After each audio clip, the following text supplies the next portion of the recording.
they should request a formal ballot of the electorate. Given the emphatic result of this consultation, it is clear running another official vote would be a waste of time. Indeed, it would fit Einstein's definition of insanity, which is doing the same thing over and over again and expecting different results. Turning to protection of heritage, Europe has its town squares and cathedrals, Cornwall has its fishing villages, Ireland has its lakes and cottages. We don't have Roman roads and 1,000-year-old churches, and visitors don't come here to see such things. What we do have are natural locations of outstanding beauty, often entwined with fascinating Maori and pioneer stories. We believe it is our obligation to look after these places. You just can't have any heritage if you insist on knocking down buildings, destroying natural landforms, and ending traditions. All we have to do here is preserve a reserve. Should be easy, really, just don't cover any of it in concrete and buildings.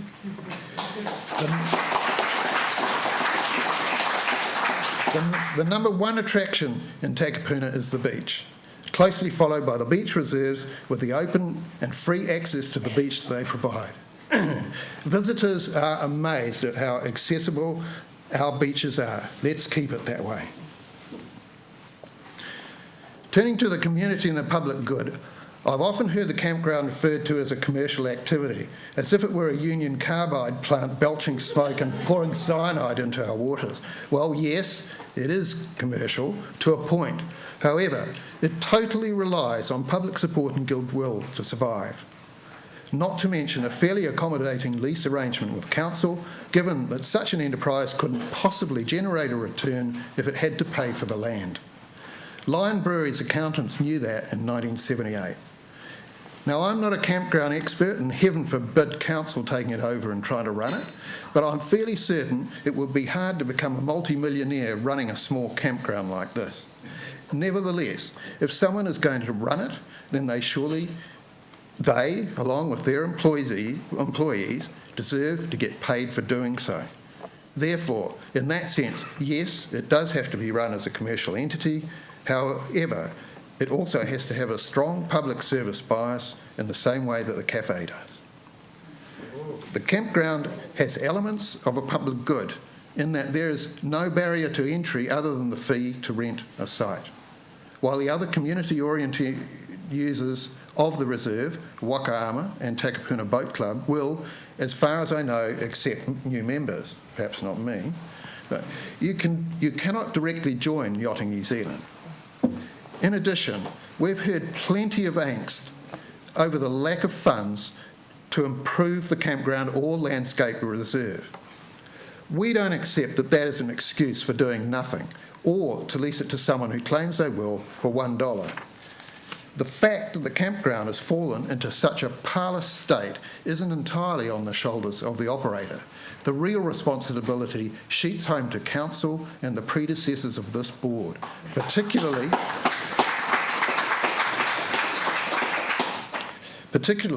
in the light of the significant rental revenue that has been extracted from it for almost 40 years.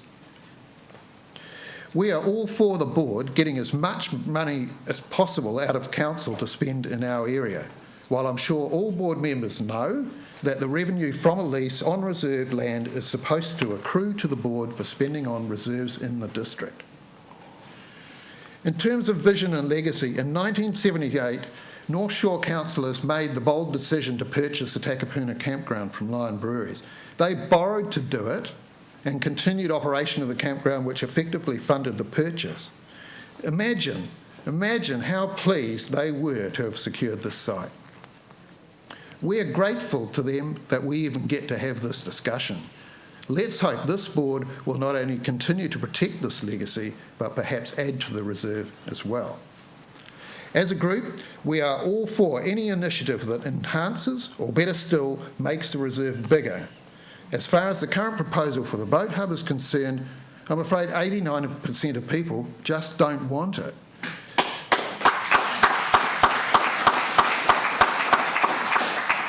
We believe that reserves, by definition, should provide open spaces and access for everyone to do more or less as they please without diminishing the rights of others to enjoyment of that reserve. Permanent exclusion from publicly owned space by a single group is an anathema to Kiwis. These are among the values that make New Zealand a special place to live and others to visit.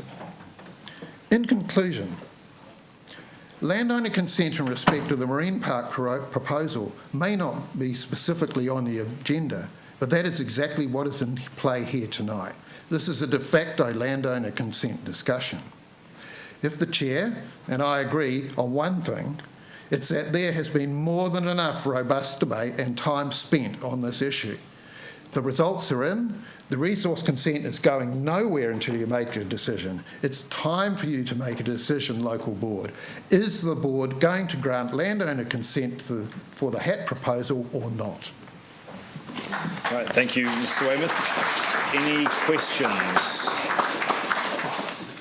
Member O'Connor.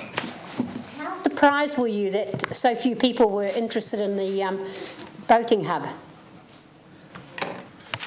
Well, I can't really comment on that. I don't think from my point of view and our stance as a group is the results are in, there they are in the board's court, you make your mind up on what they mean. I've just got one more question, it's similar to what I asked before.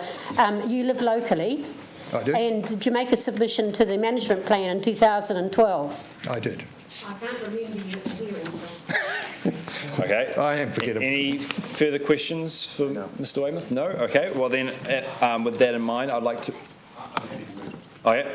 moved by Member Cohen, seconded by myself, that we receive and thank Mr. Weymouth for his presentation on behalf of the Friends of Takapuna Beach Reserve. All those in favour say aye. Aye. Contrary, carried. Oh, sorry. Yes, Member Cohen to speak to the item. Okay, look, I'd just like to say, Simon, that you made a valuable contribution to the work party. All the key parties, including HAT and Yachting New Zealand and Sports New Zealand, were invited to be part of it. And it was, I'd just like to acknowledge the great contribution you made, that we ended up with 4 options that provided a mechanism to go out and find out, well, what do people want in our area? And I think a clear message has actually come through. Thank you, Simon. Okay, so are there any further speakers? Otherwise, we'll put the motion. All those in favour say aye. Contrary, carried. Perfectly in time. That was my 10 minutes. Well, thank you, Simon. And that brings us to our last deputation. So it's a combined deputation from the Harbour Access Trust and Yachting New Zealand, David Abercrombie and Peter Wall. So the same protocol applies here, 10 minutes for the presentation. Please try and leave some time for questions. Thank you, Mr. Chairman. I just make the point that I'm taking 10 minutes. I advised Eric that there are 2 parties to this. We're the promoter and the Yachting New Zealand is the operator of this. So So you'll take the full time and Yachting New Zealand won't be addressing? No, I previously advised Eric that there were 2 parties to this. We were the operator, Yachting New Zealand was the operator. We are the promoter. And just as there's been 2 parties already have had their 10 minutes, my presentation is based on 10 minutes, as indeed is Mr. Abercrombie. So we weren't initially, well, I wasn't aware of that intention. So members, is there an objection to the individual organisations having the opportunity to make separate deputations?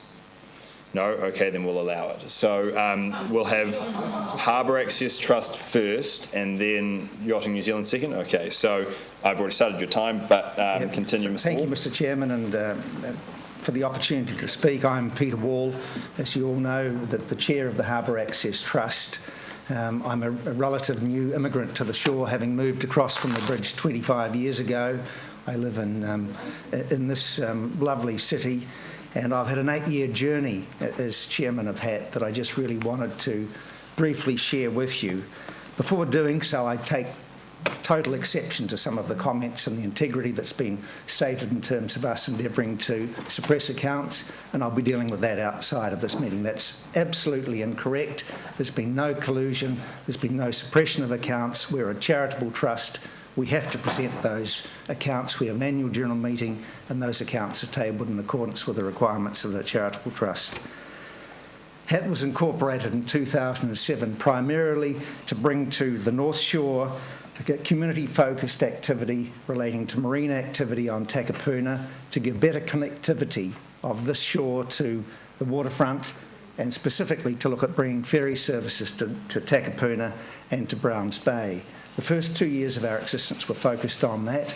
We were successful in having the routes of both those ferries to Takapuna and to Browns Bay included in the Auckland plan, and we required something like another $1 million in terms of funds to complete the resource consent application for that ferry service to Takapuna.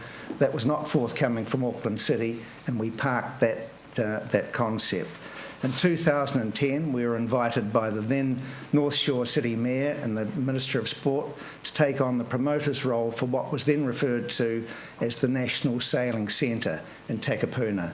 And you all know that that was focused on the Strand site, the site that became affectionately known as the bunker under the Strand, encroaching in part onto the reserve, but primarily under the site, the Strand itself.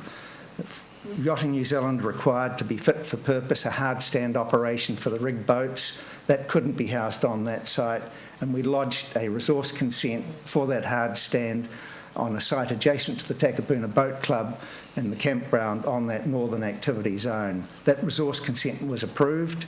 We then went for landowner consent. That came up with the review of the Takapuna Beach Reserve Management Plan, and the independent commissioners who heard that land use application said they wouldn't make a ruling on that pending the outcome of the Takapuna Reserve Management Plan.